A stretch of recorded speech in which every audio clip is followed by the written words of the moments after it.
Keberadaan kampung bermain yang berada di setiap wilayah di Banjarmasin tujuannya menjaga permainan tradisional supaya tetap lestari dimainkan warga.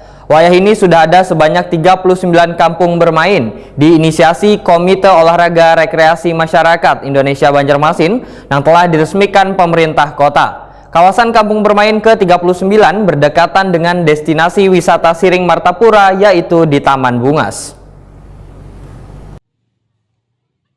Keberadaan kampung bermain yang berada di setiap wilayah di Banjarmasin tujuannya menjaga permainan tradisional supaya tetap lestari dimainkan warga. Kini sudah ada 39 kampung bermain yang diinisiasi Komite Olahraga Rekreasi Masyarakat Indonesia Banjarmasin yang telah diresmikan pemerintah kota. Kampung bermain ke-39 kali ini berada di kawasan berdekatan dengan destinasi wisata Siring Martapura, yaitu di Taman Bungas, Subarang Masjid Jalan Pertendean, Banjarmasin Tengah.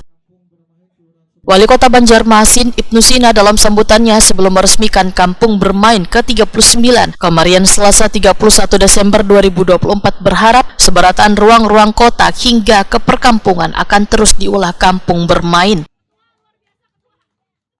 12 hari.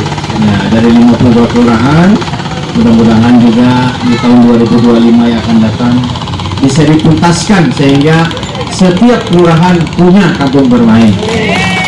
Kamper, kampung bermain ini tidak perlu stadion, tidak perlu gedung, tidak perlu halaman seperti ini, ya banyak yang bisa dimainkan. Anak-anakku semua yang berdiri di pagar, halo.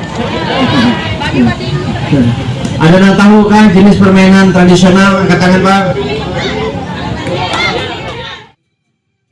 Sekretaris Kormi Banjarmasin Fahmi Idris Wayatakwani Prima TV memadakan kampung bermain akan terus dibangun hingga tersebar di 52 kelurahan di Banjarmasin.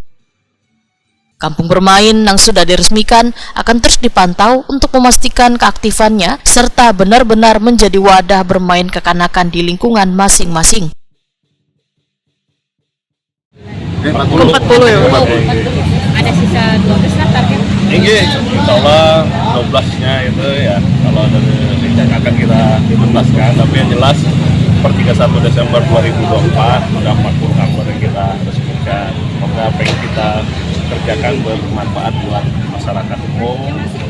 Ya, tujuan kamar pertama untuk mengingatkan kembali olahraga tradisional dan pengaruh gadget yang luar biasa saat ini. Sisanya dilanjutkan di tahun. Insya Allah kita lanjutkan dengan program kerja kita mengadakan kamar itu setiap kelurahan satu kamar. Jadi kalau Banjarmasin ada 52 kelurahan ya, 52 kamar ya. 40 kamar tadi masih aktif Pak yang sudah terbentuk? Sudah aktif. Mana 5 itu masih proses karena administrasian. Kalau yang lainnya kita tetap monitoring dengan kegiatan-kegiatan olahraga masyarakat. Fahmi Idris berharap melalui kampung bermain nantinya akan lahir bibit-bibit atlet untuk induk olahraga permainan tradisional.